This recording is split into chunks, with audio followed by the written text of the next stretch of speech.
नमस्कार दोस्तों, स्वागत है आपका हमारे इस YouTube के प्लेटफॉर्म में।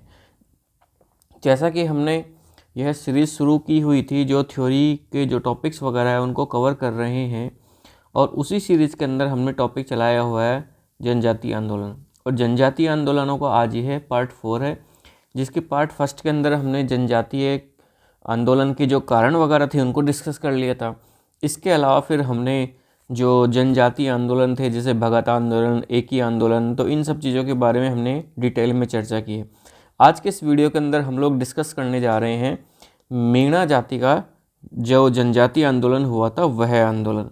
तो आज हम लोग इस वीडियो के अंदर डिस्कस करेंगे मीणा आंदोलन के बारे में, और यह जानेंगे कि यह जो मीणा आंदोलन हुआ था वह क्यों हुआ था, और इस मीणा आंदोलन के दौरान जो जो चीज़ें हुई थी या जो जो घटनाक्रम हुए थे उनको सीक्वेंस वाइज जानेंगे, और उसके बाद में जानेंगे कि इसको सफलता कब मिली थी और किस प्रकार से इस आंदोलन को सफलता मिली थी। तो चलिए दोस्तों, शुरू करते हैं आज का ये वीडियो। आज के इस वीडियो के अंदर हम लोग डिस्कस करेंगे मीणा आंदोलन को। तो यह जो मीणा आंदोलन है, यह बेसिकली जो जयपुर रियासत है वहाँ पर शुरू हुआ था।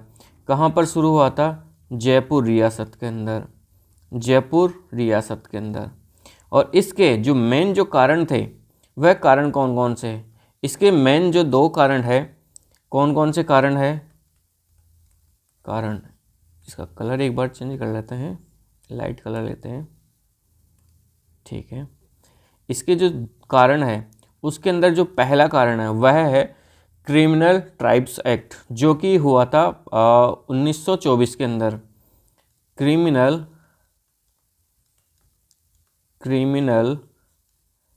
Tribes act, criminal tribes act 1924। इस एक्ट के अंदर मीणाओं को एक क्रिमिनल जो कैटेगरी है उसके अंदर इन्होंने शामिल कर लिया था। यानी कि जो मीणा जो जनजाति है उसको क्रिमिनल ट्राइब्स की कैटेगरी के अंदर इन्होंने ले लिया था। इन्होंने जितनी भी जो घटनाएं वगैरह होती थी, चोरी चकारी, लूटपाट, डकैती, इस तरह की घटनाओं के अंदर इन्होंने मीणा जनजाति को इंक्लूड कर लिया था, और यह मान लिया था कि ये जो मीणा जनजाति है यह भी क्रिमिनल ट्राइब्स की कैटेगरी के अंदर आती है, और इन्होंने इसके अंदर जो मीणा जनजाति है उसको इंक्लूड कर लिया था। मीणा जनजाति को क्रिमिनल ट्राइब्स की कैटेगरी के अंदर डाल दिया था। क्रिमिनल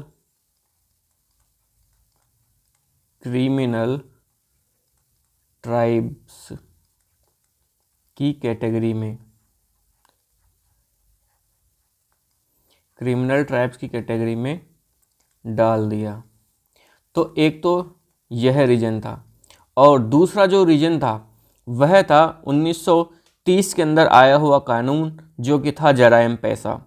कौन सा कानून था? जरायम पेशा कानून या जरायम कानून, जरायम पेशा कानून 1930। इस कानून के तहत क्या होता था कि जितने भी जो क्रिमिनल ट्राइब्स की कैटेगरी के अंदर जो भी जनजातियां आई थी, जिसके अंदर खास तौर से यह जो मीणा जनजाति आई थी, उसके सभी लोग, चाहे वह स्त्री हो या पुरुष हो, तो सभी लोगों को जो पुलिस थाना जो वहाँ पे लगता था वहाँ पर जाकर के हाजिरी देना जरूरी होता था। प्रत्येक दिन सभी लोगों को थाने के अंदर हाजिरी देना जरूरी था, यह अनिवार्य था। थाने के अंदर हाजिरी देना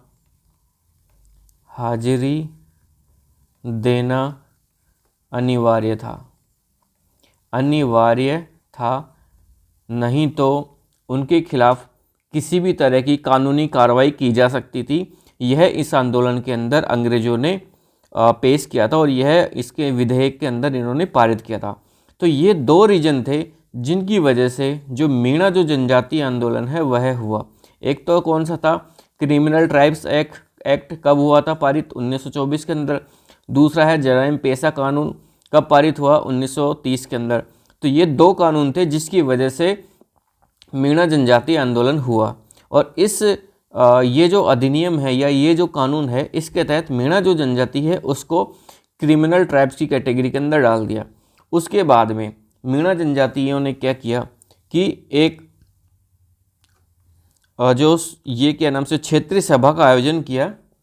और मेनली अगर इसके नेताओं की बात करें उससे पहले अगर इसके नेताओं को देखें तो नेता के अंदर है एक तो छोटू राम, क्या नाम है, छोटू राम। और इसके अलावा दूसरा है जवाहर राम, क्या नाम है, जवाहर राम। और तीसरा जो नाम है वह है महादेव। ये तीन नाम है वो इम्पोर्टेंट निकल करके आते हैं मीणा जो जनजाति आंदोलन है उसके अंदर। तो मीणा जनजाति आंदोलन के अंदर तीन नाम कौन कौन से, एक तो छोटू राम है और एक इसके अलावा जवाहर राम है, महादेव है। छोटू राम, जवाहर राम और महादेव, ये जो तीन व्यक्ति है ये मेनली इन्होंने जो मीणा जनजाति आंदोलन है उसको रिप्रेजेंट किया था। इसके अलावा अगर बात करें कि जैसे कि कारण के बारे में हम लोगों ने डिस्कस कर लिया है और इसके अंदर नेता कौन कौन थे वो डिस्कस कर लिया है, जैसे छोटू राम है, जवाहर राम है और महादेव है। इसके बाद में इन सभी नेताओं ने मिलकर के सन 1933 के अंदर, कब, 1933 के अंदर मीणा क्षेत्रीय सभा की स्थापना की। मीणा क्षेत्रीय सभा, मीणा क्षेत्रीय सभा की स्थापना कब हुई, सन 1933 के अंदर। जिसका मुख्य उद्देश्य क्या था, इसका मुख्य उद्देश्य था जो क्रिमिनल ट्राइब्स एक्ट है उसको ख़त्म करना और जवाहर पेशा कानून को वापस लेना। इसका जो मेन उद्देश्य था वह था जैसे जरायम पेशा कानून को समाप्त कर देना, जरायम पेशा कानून को समाप्त करना और क्रिमिनल ट्राइब्स एक्ट के तहत मीणा जनजाति को इस कैटेगरी के अंदर जो क्रिमिनल ट्राइब्स कैटेगरी है उससे बाहर निकालना। क्रिमिनल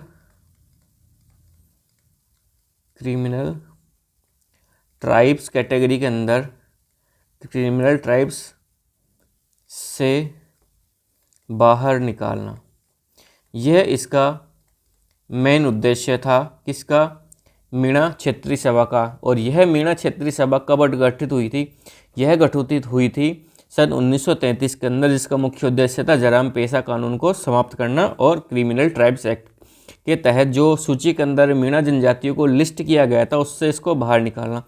तो यह इसका मेन उद्देश्य था। इसके बाद में सन 1944 के अंदर मीणा जनजातियों का एक वृहद सम्मेलन होता है और वह सम्मेलन होता है नीम का थाना के अंदर। कहाँ पे होता है, नीम का थाना में मीणा जनजाति का वृहद सम्मेलन। मीणा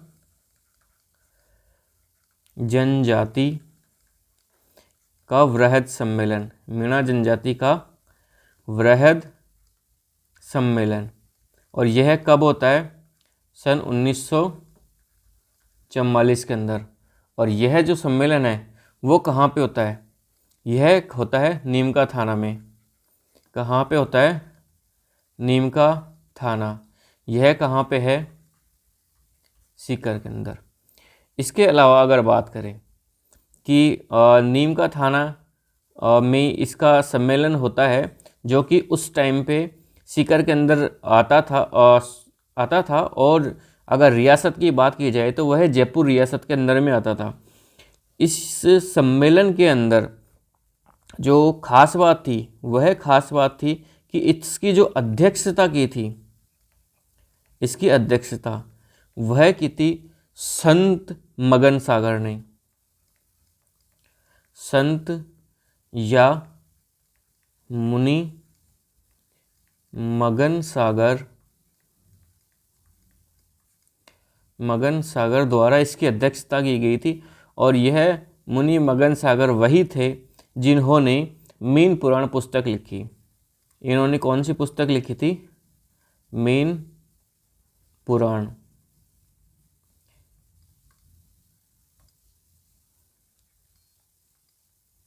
इन्होंने कौन सी पुस्तक लिखी थी, मीन पुराण।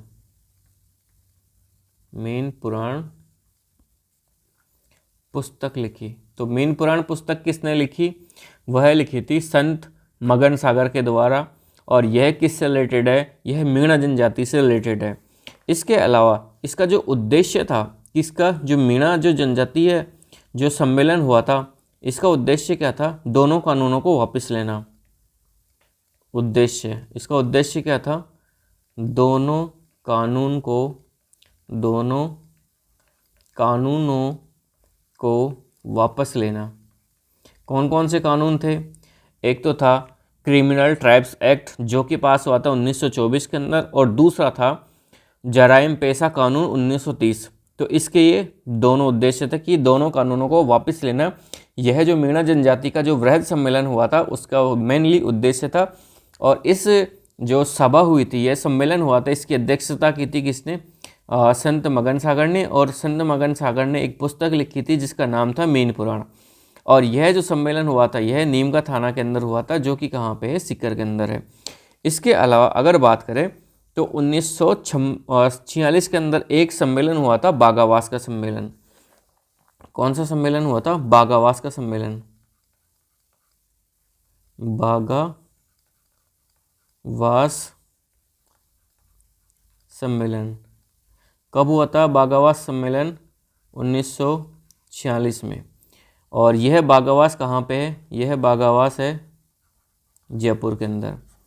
और इसके अंदर क्या हुआ था, इसके अंदर जो घटना हुई थी वह हुई थी कि यहाँ पर 26,000 जो चौकीदार मीणा थे, उन्होंने सबने एक साथ चौकीदारी के काम से इस्तीफ़ा दे दिया था। और उन्होंने ये कहा था कि जब तक ये दोनों कानून वापस नहीं हो जाते हम लोग इस पे चौकीदारी वाले जॉब पे नहीं आएंगे, इस काम को हम लोग नहीं करेंगे। तो 26,000 चौकीदार मीणाओं ने एक साथ इस्तीफ़ा दे दिया। चौकीदार मीणाओं ने इस्तीफ़ा दिया।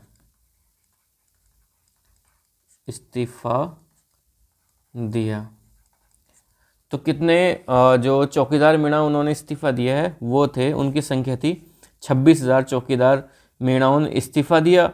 और इस्तीफ़ा देने के बाद में इन्होंने इसको मुक्ति दिवस के दिन मुक्ति दिवस के रूप में मनाया था। मुक्ति दिवस के रूप में इसे मनाया गया था जब इन्होंने 26,000 जो चौकीदार मीणा है उन्होंने इस्तीफ़ा दे दिया था। कब, बागावास के सम्मेलन के अंदर। उसके बाद में फाइनली 1952 के अंदर, कब, 1952 के अंदर भारत सरकार द्वारा इसके दोनों कानूनों को समाप्त कर दिया गया। भारत सरकार द्वारा इन दोनों कानूनों को समाप्त कर दिया गया। कब समाप्त किया गया था, 1952 के अंदर। तो इस तरीके से यह जो मीणा जनजातीय आंदोलन है वह समाप्त होता है। तो एक बार इसका एक क्विक तौर पे एक बार छोटा सा देख लेते हैं कि इसके अंदर क्या हुआ था। मीणा जो आंदोलन, जनजातीय आंदोलन है, वह मेनली जयपुर रियासत के अंदर हुआ था। और इसके क्या कारण थे, इसके दो कारण थे। एक क्रिमिनल ट्राइब्स एक्ट जिसके तहत मीणा जनजाति को क्रिमिनल कैटेगरी के अंदर डाल दिया गया था। दूसरा है जराइम पेशा कानून। जराइम पेशा कानून 1930 के अंदर पारित हुआ था, जिसके अंदर यह इसके टर्म्स एंड कंडीशंस थी कि जो मीणा जनजाति के सभी लोग, चाहे वो पुरुष हो या महिला हो, उनको नज़दीकी पुलिस थाने के अंदर जाकर के हाजिरी देना अनिवार्य था, नहीं तो उनके खिलाफ किसी भी प्रकार की कानूनी कार्रवाई की जा सकती है। तो ये दो मेन रीजन थे जिसकी वजह से मीणा जनजातीय आंदोलन हुआ। इसके मेन जो लीड जो हीरो थे या इसके जो नेता थे वो कौन थे, एक तो है छोटूराम है, इसके अलावा जवाहर राम है, और इसके अलावा है एक महादेव जी।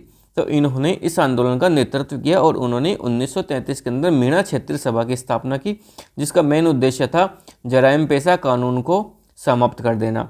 और इसके अलावा जो क्रिमिनल ट्राइब्स एक्ट है उसके अंदर से मीणा जनजाति को हटाना। इसके बाद में 1944 के अंदर, सन 1944 के अंदर मीणा जनजाति का वृहद सम्मेलन होता है जो कहाँ पे होता है, नीम का थाना के अंदर होता है। और इसकी अध्यक्षता करने वाले थे मगन सागर, और मगन सागर ने मीन पुराण नामक पुस्तक का विमोचन किया, या मीन पुराण नामक पुस्तक इन्होंने लिखी है, जिसका उद्देश्य था दोनों कानूनों को वापस कर देना। इसके अलावा यहाँ पे एक बागावास का सम्मेलन होता है 1946 के अंदर, और यह जो बागावास का सम्मेलन 1946 के अंदर होता है, तो उस वक्त 26,000 जो चौकीदार मीणा है उन्होंने एक साथ इस्तीफा दे दिया, और उस दिन को उन्होंने मुक्ति दिवस के रूप में मनाया। फाइनली 1952 के अंदर जाकर के ये दोनों कानूनों को समाप्त कर दिया जाता है, और इस तरीके से यह मीणा जनजातीय आंदोलन समाप्त होता है। इस तरीके से मेनली हमारे जो तीन जो जनजातीय आंदोलन है वह कंप्लीट हो जाते हैं, और मोटा मोटी इन तीनों जो जनजातीय आंदोलन है उन्हीं से क्वेश्चन आते हैं, जिसके अंदर एक तो अपना भगत आंदोलन हो जाता है, और उसके अलावा आता है एकी आंदोलन आता है, और एक मीणा जनजातीय आंदोलन आता है। इसके अलावा जो छोटे मोटे जो जनजातीय आंदोलन आते हैं उसको हम लोग क्वेश्चंस के रूप में MCQ वाले बैच के अंदर कवर करेंगे, और जो बड़े बड़े जो अपनी मेजर जो जनजातीय आंदोलन थे वो अपने यहाँ पे कंप्लीट होते हैं। तो इस तरीके से हमारा एक यह टॉपिक भी कंप्लीट हो जाता है, जनजातीय आंदोलन। इससे पहले हमने किसान आंदोलन पढ़ लिए हैं, और 1857 की क्रांति भी हमने कंप्लीट कर ली है।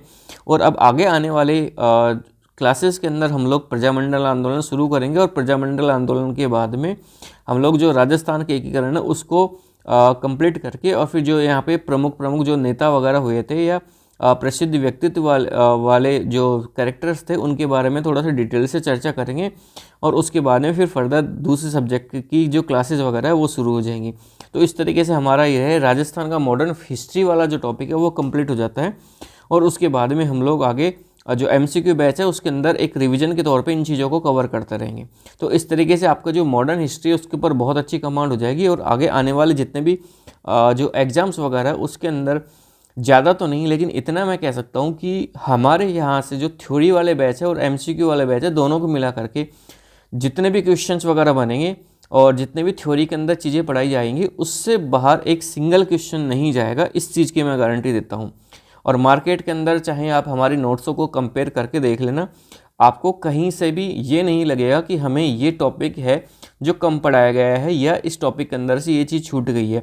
अगर मान लो कोई चीज़ हमारी थ्योरी के अंदर से छूट भी जाती है तो वो सारी की सारी चीज़ें हमने MCQ वाले बैच के अंदर कंप्लीट करवा रखी है। तो आप MCQ वाला बैच भी हमारा यहाँ पे जा कर के ज्वाइन कर सकते हो, जो कि यूट्यूब पे ही अवेलेबल है और जो कि कम्प्लीटली फ्री ऑफ कॉस्ट है, जो कि इसके पैरेलल के अंदर इसकी क्लासेस वगैरह चल रही है। तो आप वहाँ पर जा कर के भी अपनी तैयारी को अच्छे से कंप्लीट कर सकते हो, और अपना जो एक जो तैयारी का लेवल है उसको अच्छे से बूस्ट कर सकते हो।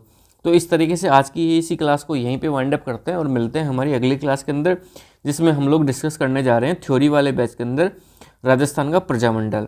चलिए क्लोज करते हैं आज का ये वीडियो। धन्यवाद दोस्तों, जय हिंद, जय भारत।